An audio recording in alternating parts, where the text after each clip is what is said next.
Have you ever wondered why analyzing Hamlet through a feminist lens changes everything you thought you knew? स्वागत है आपका the lit classroom के इस नई series में जो कि बहुत ज़्यादा इंपॉर्टेंट होने वाली है यूजीसी नेट और बुक लवर्स के लिए। I am Sanjay, an English literature expert, and today we are diving into literary criticism and theory. तो आइए सबसे पहले बात कर लेते हैं लिटरेरी क्रिटिसिज्म और थ्योरी के बारे में। It helps us understand books, poems and stories better. Criticism looks at specific works while theory gives big ideas or rules for studying all literature। अब इसमें सबसे पहले हम बात कर लेते हैं लिटरेरी क्रिटिसिज्म के बारे में और बात करते हैं इसके डेफिनेशन के बारे में। Literary criticism is the study, evaluation, classification, interpretation and analysis of literature. Literary critic does not read only for pleasure. Instead, the critic acts an ideal reader। अगर आसान भाषा में बात की जाए, जो लिटरेरी क्रिटिसिज्म है उसमें जो है एक बुक और उसके ऑथर के बारे में इतने क्लोजली स्टडीड किया जाता है जिसमें कि उसके स्टाइल, उसके थीम्स और उसके हिडन मीनिंग्स के बारे में पता किया जाता है। क्रिटिक्स जो है वो थ्योरी को एक टूल की तरह यूज़ करता है जिसमें कि वो उसके टेक्स्ट पर भी फोकस करता है और साथ साथ फोकस करता है और केयरफुली अंडरस्टैंड करता है उसके एस्थेटिक मीनिंग को, सोशल मीनिंग को, पॉलिटिकली मीनिंग और उसके कल्चरल सिग्निफिकेंस को। मैथ्यू एनॉल ने एक डेफिनेशन कही है, या फिर हम कह सकते हैं कि क्रिटिसिज्म के बारे में उन्होंने अपने essay the function of criticism at the present time में कहा है, disinterested endeavour to learn and propagate the best that is known and thought in the world. अब बात करें हम लिटरेरी क्रिटिसिज्म और लिटरेरी थ्योरी के बारे में, अगर हम कंपैरिजन करें तो लिटरेरी थ्योरी एक फ्रेमवर्क की तरह काम करता है जबकि लिटरेरी क्रिटिसिज्म एक एप्लीकेशन की तरह कार्य करता है। Literary theory provides principle and frameworks for analysis, philosophical and abstract ask how meaning is created, work as a lens to study literature. एक लेंस की तरह कार्य करता है ताकि हम लिटरेचर को स्टडी कर सकें। जबकि लिटरेरी क्रिटिसिज्म जो है वो थ्योरीज को अप्लाई करता है लिटरेरी टेक्स्ट में। प्रैक्टिकल एंड इंटरप्रेटिव होता है ये और explains what a text means, uses the lens to analyze a work। उसके साथ साथ एम एच अब्राहम ने 4 ओरिएंटेशंस के बारे में कहा है। टेक्स्ट, ऑथर, ऑडियंस और रियलिटी, इन चारों का जो रिलेशन है इसके बेस पर हमारे पास 4 ओरिएंटेशन है जिसमें कि mimetic criticism, pragmatic criticism, expressive criticism और ऑब्जेक्टिव क्रिटिसिज्म। आइए थोड़ा सा डिटेल में जान लेते हैं इन ओरिएंटेशन के बारे में, इसका मतलब और फोकस कहाँ कहाँ है इसका, उन सब चीज़ों के बारे में जान लेते हैं। सबसे पहले बात कर लेते हैं मिमेटिक क्रिटिसिज्म के बारे में।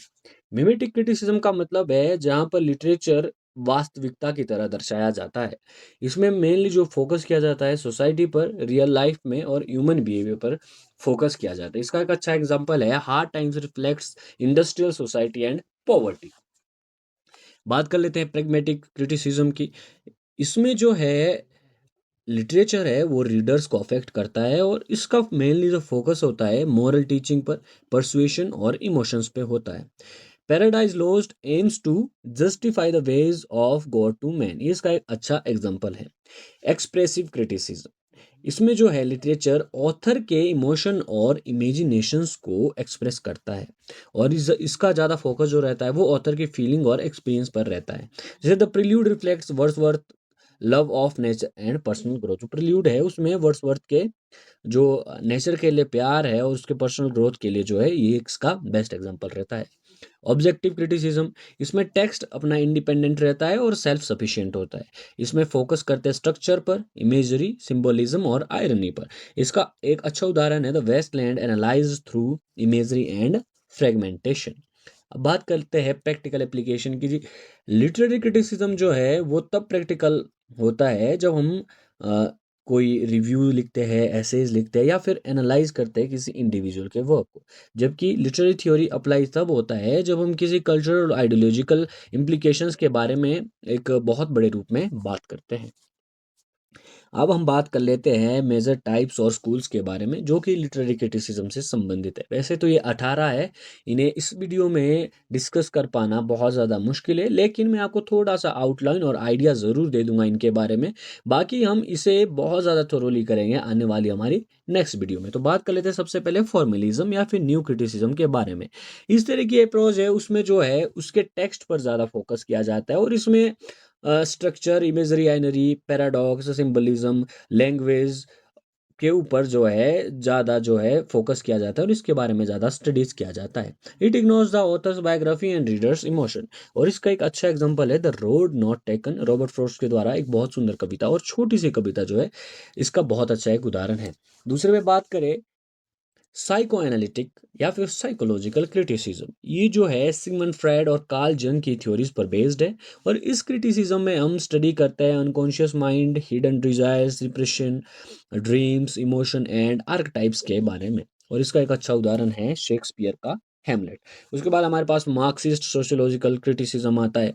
ये कार्ल मार्क्स से इंस्पायर है और इस क्रिटिसिज्म में जो है हम एग्जामिन करते हैं क्लास स्ट्रगल को, कैपिटलिज्म को, एक्सप्लॉयटेशन को, आइडियोलॉजी को, सोशल कंडीशंस को और पावर स्ट्रक्चर जो है सोसाइटी में, उसको हम इसमें एग्जामिन करते हैं। इसका एक अच्छा उदाहरण एनिमल फार्म है। उसके बाद है रीडर रिस्पॉन्स या फिर impressionistic criticism. Is this theory argues that meaning is created by the reader rather than fixed in the text. इसमें जो है आर्ग्यू जो है या फिर उसका जो मतलब है वो रीडर के द्वारा क्रिएट किया जाता है, ना कि उसके टेक्स्ट के द्वारा। टेक्स्ट को साइड में रख दे और जो रीडर जो उसका मीनिंग निकालना चाहता है वो उस तरह का मीनिंग जो है इस तरह की थ्योरी जो है आर्ग्यू किया जाता है। Impressionistic criticism especially focus on the critic's personal feeling and emotional response to the literature. अब बात कर लेते हैं स्ट्रक्चरलिज्म एंड पोस्ट स्ट्रक्चरलिज्म, या फिर हम इसको कहते हैं डिकंस्ट्रक्शन भी कहते हैं। Structuralism studies literature as a system of language patterns and binary opposition. और post structuralism specially deconstruction by Jacques Derrida. Jacques Derrida ने इसका नाम जो है deconstruction रखा है। argues that language is unstable and text contain multiple meanings and contradictions, की language जो है अनस्टेबल है और जो टेक्स्ट होते हैं वो क्या है कंटेन करते हैं मल्टीपल मीनिंग्स को और कंट्राडिक्शंस को। उसके बाद है फेमिनिस्ट एंड जेंडर क्रिटिसिज्म।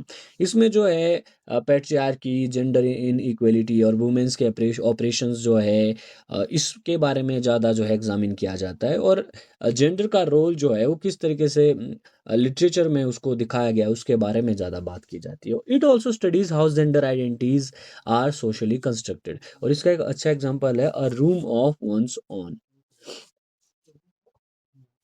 उसके बाद हमारे पास post colonial and culture criticism है, इको क्रिटिसिज्म है, historical criticism, biographical criticism, archetypical criticism, comparative criticism, descriptive criticism, evaluative, legislative criticism, theoretical criticism, extrinsic criticism, ontological criticism. तो हमारे पास 18 टाइप्स है जिनके बारे में हम आने वाली वीडियो में थोरोली पढ़ेंगे।